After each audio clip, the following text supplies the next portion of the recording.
Welcome to Things You Don't Know.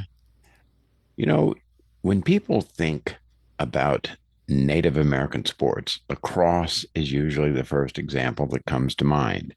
But indigenous nations developed many kinds of athletic contests, races, strategy games, gambling games, and children's activities.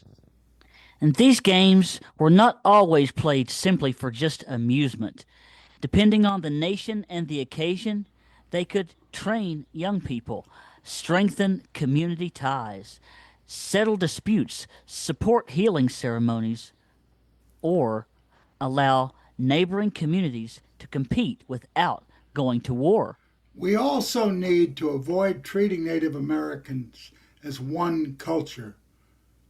The Haudenosaunee, Choctaw, Hopi, Ramuri, Kamaya, Inuit, and hundreds of other peoples each had their own traditions. Similar looking games could have very different meanings from one nation to another. Lacrosse developed from indigenous stick and ball games played long before European settlement. Nations of the Northeast and Great Lakes region had several versions, with different rules, field sizes, numbers of players, and ceremonial practices. Some traditional matches included dozens or even hundreds of players. The playing area could stretch across a large open field, and games might continue for many hours. And that sounds very different from modern lacrosse, with fixed teams, marked boundaries, penalties, protective equipment, and a game clock.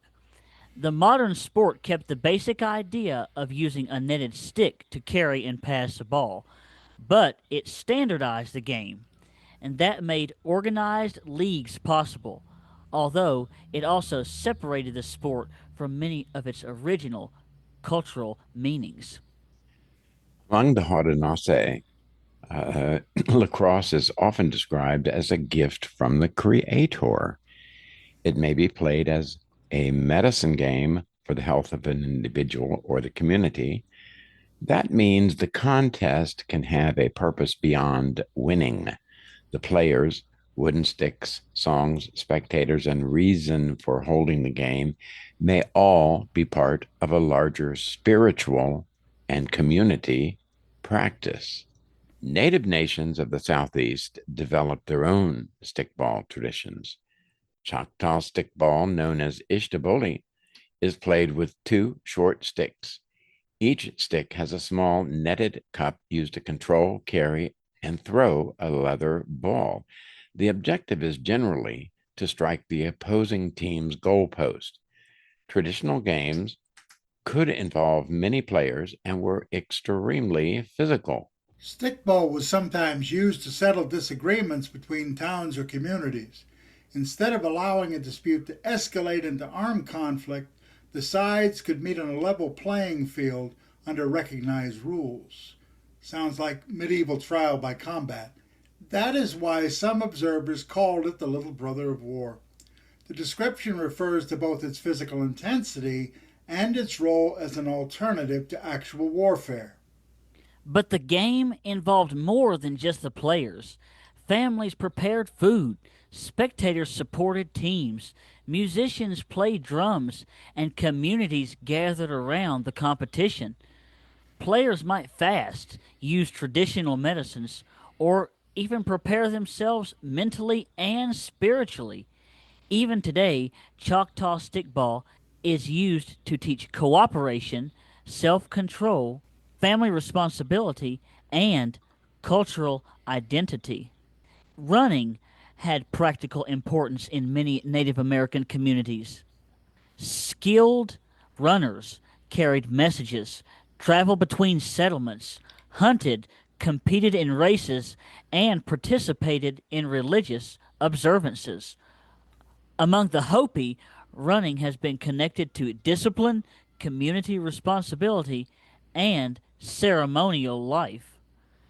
Young runners learn that a race may have a meaning beyond just finishing first. Running can become part of a person's relationship with the land and community.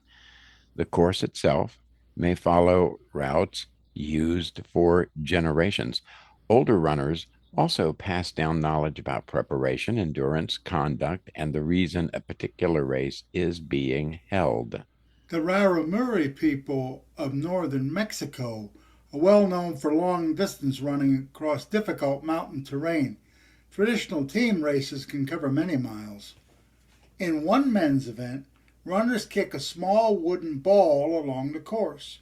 In a women's event, runners guide a hoop with a stick.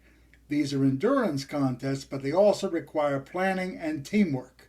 That's exactly right, Dr. Dineen. Supporters help with food, water, pacing, and strategy.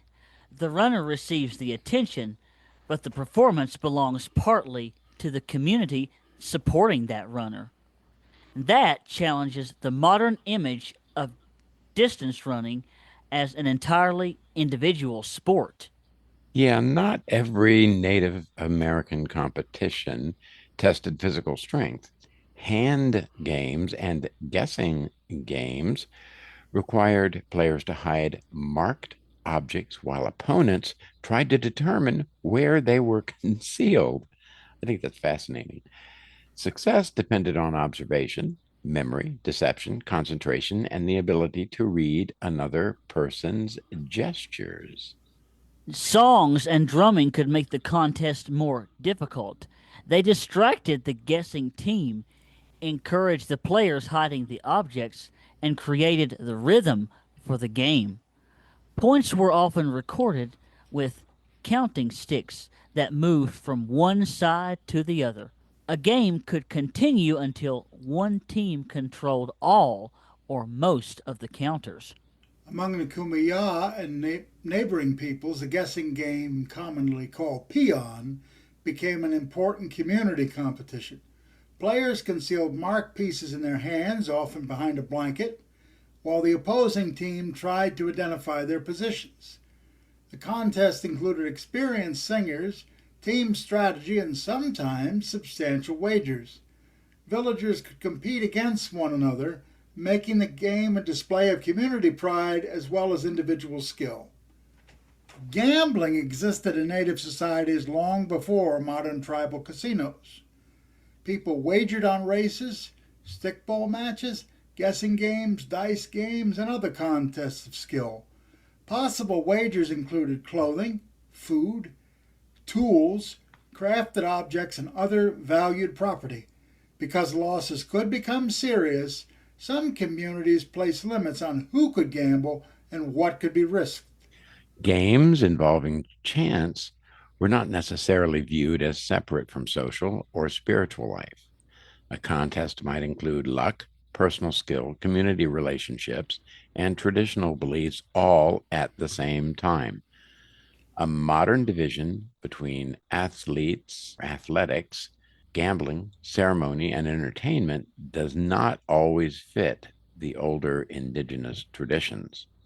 One well known game was Chunky, which was played in parts of the Mississippian cultural world. A player rolled a polished stone disc across the ground, while competitors threw long poles toward the place where they expected the disc to stop. The game required timing, judgment, and throwing accuracy.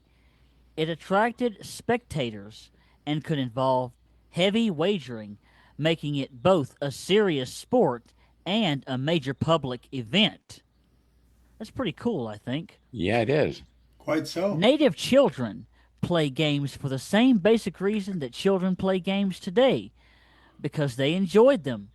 But many games also developed skills that would become useful later in life. Hoop and pull games required one child to roll or throw a hoop while another attempted to strike it or pass a pole through it. That developed aim, timing, and coordination.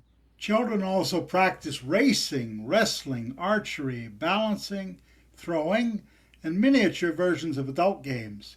Equipment was often made from wood, leather, bone, reeds, stones, or other locally available materials. Play taught children how to follow rules, handle frustration, cooperate with relatives, and learn from older players. Some games prepared children for hunting, travel, food gathering, or community defense. Others taught patience and careful observation. The important point is that instruction did not always take place through formal lessons.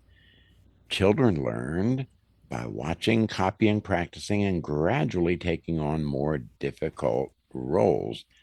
Now, we've been talking about men, but let's talk about women and girls in native sports. Older accounts of native sports often focused almost entirely on men. That leaves out many activities involving women and girls. Women participated in races, ball games, gambling contests, and community competitions. They also organized events, prepared food, supported players, sang, danced, and managed the wagers. Shinny, a stick and ball game resembling field hockey, was played by women in several native communities. Women and girls also played double ball, in which two connected objects were caught, carried, or thrown using a stick. Some nations divided particular games by gender, while others allowed wider participation, and those rules differed across time and place. Among the Onondaga, the traditional ceremonial form of the medicine game is played only by men, while women hold different respected responsibilities within the community.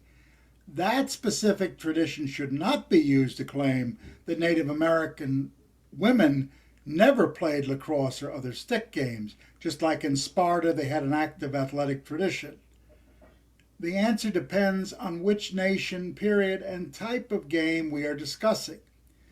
Games gave communities a controlled way to manage rivalry.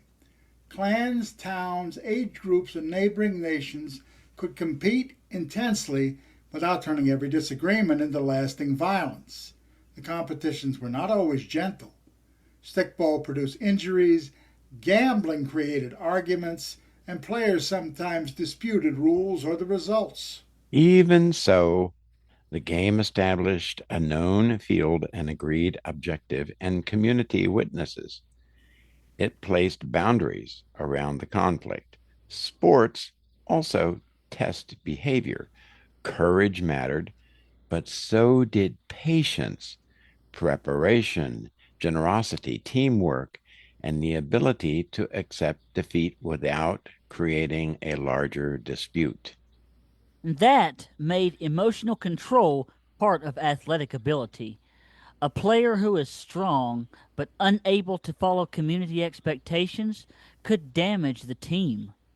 In some modern stickball programs, players are still taught to leave personal hostility on the field. Preserving the sport means preserving standards of conduct as well as equipment and rules. Now, it is easy for us to say that native sports were spiritual, but that statement can become too broad. Not every game was a religious ceremony, and not every participant understood the game in exactly the same way. A contest might be sacred on one occasion and mainly recreational on another. Some games were held for healing, seasonal observances, or the fulfillment of a community responsibility. Players might prepare through prayer, fasting, dreams, songs, or traditional medicines. A spiritual leader could help determine when a game should be held or how players should prepare. Other games were simply enjoyable competitions. The meaning depended on the nation, the occasion, and the people involved. That is why studying only the rules tells us very little. We also have to understand why the game was played and what responsibilities came with it. Yeah, colonization disrupted many indigenous sporting traditions. Forced removal separated nations from their traditional playing grounds. Government restrictions targeted ceremonies, while boarding schools attempted to replace indigenous languages and customs. Some games disappeared from public view. Others survived within families and communities. Today, native nations throughout North America are revitalizing lacrosse, stickball, hand games, running traditions, Arctic competitions, and children's games. Communities are teaching young people how to make equipment, learn traditional words, understand and follow the rules, and respect the cultural responsibilities connected to the activity. And these are not simply just reenactments of a lost past.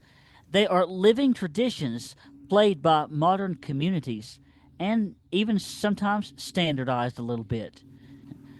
When a young person learns a traditional game, that person may also learn family history, language, discipline, cooperation, and a stronger connection to the nation that created it.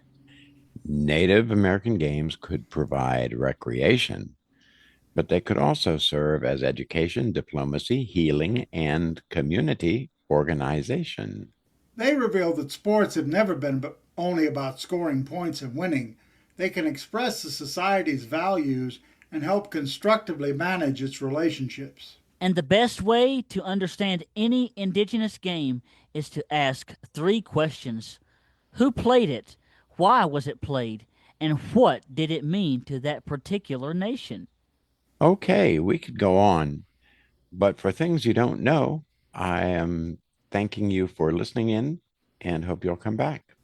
Be sure to leave a like and comment, subscribe, and come back soon. We've got a lot of good stuff coming. Bye for Bye for now. now, folks.